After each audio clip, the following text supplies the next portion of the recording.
हम ही को कातिल कहेगी दुनिया, हमारा ही कत्लेआम होगा। हम ही कुएं खोदते फिरेंगे, हम ही पे पानी हराम होगा।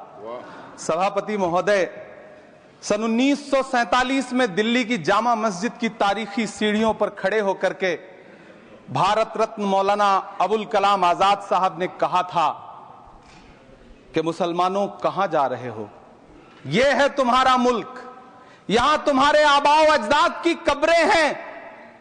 उस वक्त मौलाना आजाद की ये सदाएं सुन करके लोगों ने अपने सरों की गठरियां उतार करके रख दी थी। आज उसी दिल्ली में मौजूद देश की संसद में एक बिल आया है जो हमसे उसी जामा मस्जिद की सीढ़ियों के सबूत मांगेगा, जो उन्हीं सीढ़ियों के पास अपनी कब्र में सोए हुए मौलाना आजाद को फिर से कब्र से सदा देनी पड़ेगी कि ये जो कब्र है वो मेरी कब्र है, ये किसी सरकार की जागीर नहीं है। सभापति महोदय, मैं जहां खड़ा हूं इसी संसद भवन के सामने सड़क के उस पार अपनी कब्र में सोए हुए भारत के पूर्व राष्ट्रपति फखरुद्दीन अली अहमद की कब्र है। शायद अब उस कब्र से भी सदाएं आए कि ये कब्र मेरी कब्र है, ये सरकार की जागीर नहीं है। सभापति महोदय, मैं वक्फ कानूनों में किए जा रहे संविधान विरोधी बदलावों के खिलाफ बोलने के लिए खड़ा हुआ हूं। संविधान का आर्टिकल 14 हो, 29 हो, 30 हो, चीख चीख कर कहता है कि देश में सब बराबर के हकदार हैं। आर्टिकल 26 कहता है कि सबको अपने अपने मजहबी कामों के लिए मंदिर, मस्जिद, गिरजाघर, गुरुद्वारों का निर्माण करने का हक है और उसका रखरखाव का भी हक है। लेकिन डॉक्टर बाबा साहब अंबेडकर के संविधान को हर दिन कुचलने वाली ये सरकार देश के मुसलमानों से नफरत में इतनी अंधी हो गई है कि खुलेआम देश की संसद में देश सरकार के माइनॉरिटी मिनिस्टर साहब और होम मिनिस्टर साहब झूठ बोलते हैं और देश को गुमराह करते हैं, झूठ शब्द असत्य बोलते हैं। सरकार ने इस बिल का नाम उम्मीद रखा है। मंत्री जी कल से इसे देश के मुसलमानों के लिए नई उम्मीद बता रहे हैं। नहीं मंत्री जी, न तो यह बिल मुसलमानों के लिए नई उम्मीद है और न ही उम्मीद की नई किरण। सभापति महोदय, भाजपा ने पूरे देश में वक्फ के नाम पर कई सारे झूठ फैलाए हैं। आइए आज उनकी सच्चाई पर बात करते हैं। वक्फ ट्रिब्यूनल को ऐसे बताया जाता है जैसे वक्फ ट्रिब्यूनल कोई मजहबी खाप पंचायत हो।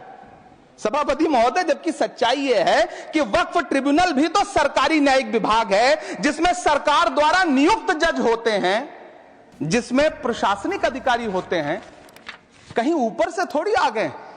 सभापति महोदय, देश के गृह मंत्री जी ने इसी सदन में कहा कि वक्फ ट्रिब्यूनल के फैसले के खिलाफ कोई कोर्ट नहीं जा सकता, जबकि सच यह है कि वक्फ एक्ट 1995 की धारा 83(9) के तहत हाई कोर्ट वक्फ ट्रिब्यूनल के फैसले की न सिर्फ समीक्षा कर सकता है बल्कि उसे बदल भी सकता है। सच तो यह है कि वक्फ बोर्ड खुद अपनी जमीनों के लिए कई सारी कोर्ट में मुकदमे लड़ रहा है। सभापति महोदय, दिल्ली की जिन 123 संपत्तियों को लेकर कल माइनॉरिटी मिनिस्टर, होम मिनिस्टर साहब और अभी आदरणीय नेता सदन बात कर रहे थे, आइए उनकी सच्चाइयों पे भी बात करते हैं। 1911 में जब अंग्रेजी हुकूमत ने कोलकाता के बजाय दिल्ली को राजधानी बनाने का फैसला किया तो रायसीना हिल्स के चारों तरफ जो मुसलमानों की ढेर सारी जमीनें थी उनको एक्वायर किया गया और लुटियन को इसकी तामीर की जिम्मेदारी सौंपी गई। सेंट्रल विस्टा की तरह लुटियन जोन का मेगा प्लान तैयार हुआ, लेकिन उस वक्त के मुसलमानों ने उस वक्त की अंग्रेजी हुकूमत से अपनी इबादत गाहों को बचाने के लिए लड़ाई लड़ी। मामला ब्रिटिश गवर्नमेंट तक पहुंचा। तब यह तय हुआ कि वो जो धार्मिक स्थल हैं उन्हें जस का तस रहने दिया जाएगा। इंडिया गेट के बगल वाली मस्जिद हो, जाब्तागंज, सुनहरी बाग मस्जिद हो, पार्लियामेंट रोड वाली मस्जिद हो, ऐसी 123 संपत्तियों के मैनेजमेंट के लिए 1913 में मुसलमान वक्फ वैलिडेशन एक्ट बना और उसके बाद एक नया शहर बसाया गया जिसे लुटियंस जोन का नाम दिया गया। फिर 1943-45 के बीच एक और समझौता हुआ आजादी से पहले उसके तहत काफी सारी वक्फ जायदादों को सुन्नी मजलिस औकाफ बनाकर उसके अंडर किया गया ताकि उसकी देखरेख की जा सके। गृह मंत्री जी 2 दिन से सदन में जो बात कह रहे हैं वो दरअसल 123 संपत्तियां उसी सुन्नी मजलिस औकाफ के तहत आती है। सभापति महोदय, आजाद भारत आजाद हुआ। आजादी के बाद भारत में 1954 में वक्फ एक्ट लागू हुआ, जिसकी धारा 9 के तहत 1964 में केंद्रीय वक्फ काउंसिल का गठन हुआ। दिल्ली की वही 123 प्रॉपर्टीज को 1970 में सर्वे गजट करके गजट नोटिफाई किया गया। इसके निपटारे के लिए पूर्व प्रधानमंत्री इंदिरा जी के द्वारा 1974 में एक बर्नी कमेटी बनाई गई। बर्नी कमेटी ने 1976 में इन 123 संपत्तियों को दिल्ली वक्फ बोर्ड की संपत्ति होने की रिपोर्ट सौंपी। उस रिपोर्ट के आधार पर 1984 में कांग्रेस सरकार ने उन 123 प्रॉपर्टीज को दिल्ली वक्फ बोर्ड को सौंपने का फैसला किया, जिसके खिलाफ विश्व हिंदू परिषद कोर्ट गई। मामला 2011 तक पेंडिंग रहा। फिर 2011 में कोर्ट ने सरकार को आदेशित किया कि इसका निपटारा करो। तब 2013 में तत्कालीन यूपीए सरकार ने दिल्ली की उन्हीं 123 जायदादों को बर्नी कमेटी की सिफारिशों के मुताबिक वक्फ बोर्ड के हवाले किया। यही वो प्रॉपर्टीज हैं जिनके नाम से गृह मंत्री जी कल से कांग्रेस को कोस रहे हैं। फिर आई 2014 में भाजपा की सरकार, जो तब से इन जमीनों को हड़पने की साजिश कर रही है। जिस बिल को मुसलमानों के हुकूक की हिफाजत करने वाला बिल बताया जा रहा है, उसी को पेश करने के लिए और उस पर बात करने के लिए लोकसभा में भाजपा सरकार के पास एक भी मुस्लिम सांसद नहीं है। जिस वक्त, मैं लोकसभा कह रहा हूं, सुना करिए, जिस वक्फ बिल को मुस्लिम महिलाओं को हक दिलाने वाला बताया जा रहा है, उसे संसद में पेश करने वाली पार्टी के पास न तो राज्यसभा में, न लोकसभा में, न देश की किसी विधानसभा में एक भी मुस्लिम महिला सदस्य नहीं। कल किरण रिजिजू जी कह रहे थे कि रेलवे की जमीनें देश की जमीनें हैं, डिफेंस की जमीनें देश की जमीनें हैं। हां मंत्री जी, हैं, बिल्कुल हैं। ये जो वक्फ की जमीनें हैं, ये हमारे पुरखों ने धार्मिक कामों के लिए डोनेट किया है। तो हम भी तो इसी देश के नागरिक हैं, हम भी तो इसी देश के बेटे हैं। तो वक्फ की जमीनें भी तो इसी देश की जमीनें हैं, उनको पराया क्यों बोलते हैं आप? सभापति महोदय, अशफाकुल्लाह खान जब फैजाबाद की जेल में फांसी के फंदे पर झूल रहे थे, तो इसी देश की जमीन के लिए झूल रहे थे ना। सभापति महोदय, अंडमान की जेल में काला पानी की सजा काटकर अपनी जान देने वाले मौलाना फजले हक खैराबादी हो या शेर खान अफरीदी हो, वो भी तो इसी जमीन के लिए अपनी जान दे रहे थे ना। सभापति महोदय, पाकिस्तान के खिलाफ लड़ते हुए अपनी जान देने वाले महावीर चक्र विजेता ब्रिगेडियर उस्मान हो या पाकिस्तान के पैटर्न टैंक उड़ाने वाला परमवीर चक्र विजेता वीर अब्दुल हमीद हो, वो भी तो इसी जमीन के लिए अपनी जान दे रहा था ना। और मंत्री जी, मैं इस सदन में अलल ऐलान ये कहता हूं कि जब भी इस देश की जमीन को लहू की जरूरत होगी, आपसे 2 कदम आगे इमरान खड़ा मिलेगा। ये मैं आपसे यकीन दिलाते हुए कह रहा हूं। सभापति महोदय, मैं सरकार से कहना चाहता हूं, हमसे हमारी इबादत गाहें तो मत छीनिए ना, हमारे घरों पे बुलडोजर तो मत चलाइए ना, हमारी कब्रों में तो हमें सुकून से सोने दीजिए ना।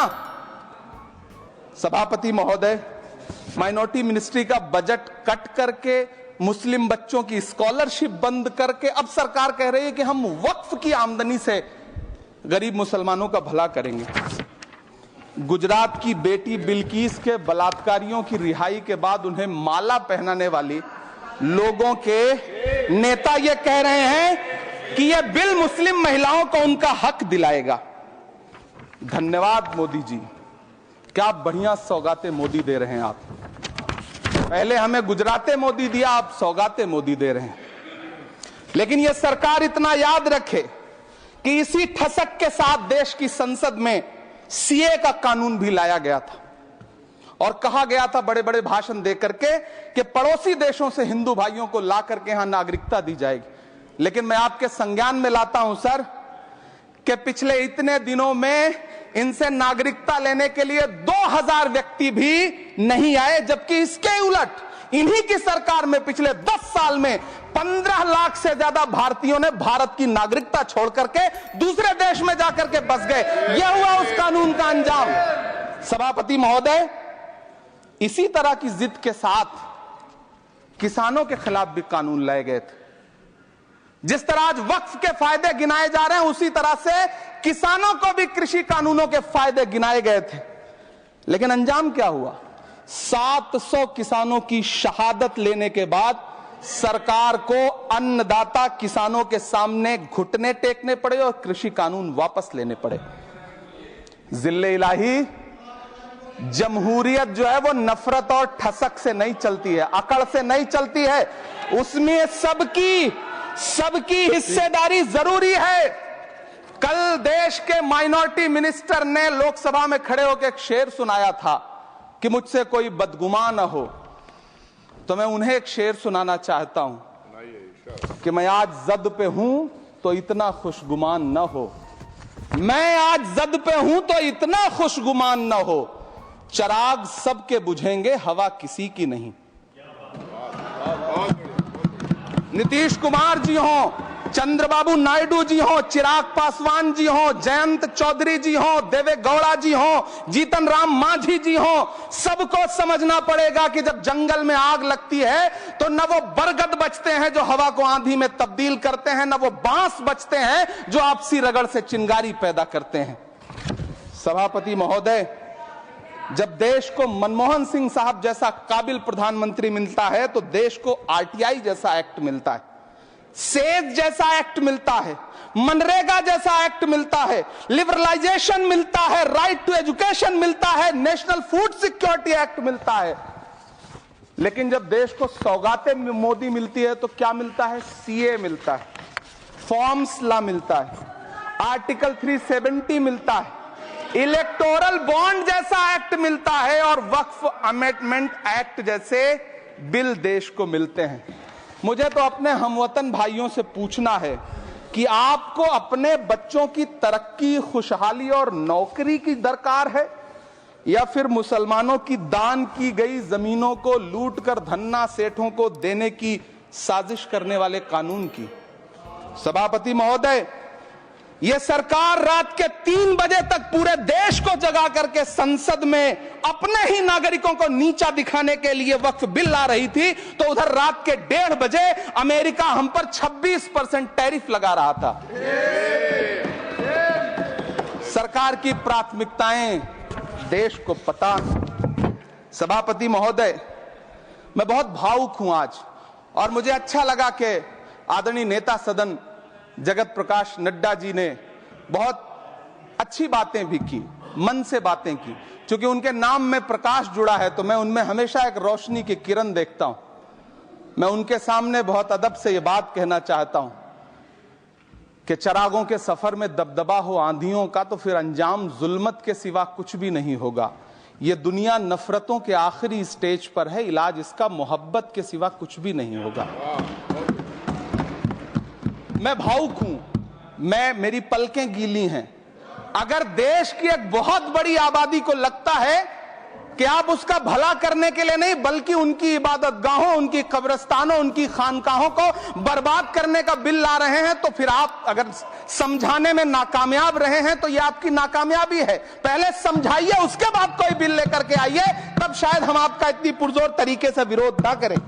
लेकिन सभापति महोदय, मैं अंत में सिर्फ इतना कहना चाहता हूं कि इस बिल में जो भी पॉइंट्स दिए गए हैं, बॉम्सी पोर्टल देख लीजिए, सरकार का झूठ आपको पकड़ में आ जाएगा। हम डरे नहीं हैं, हम सिर्फ सरकार से अपील कर रहे हैं कि हमें अपना समझिए।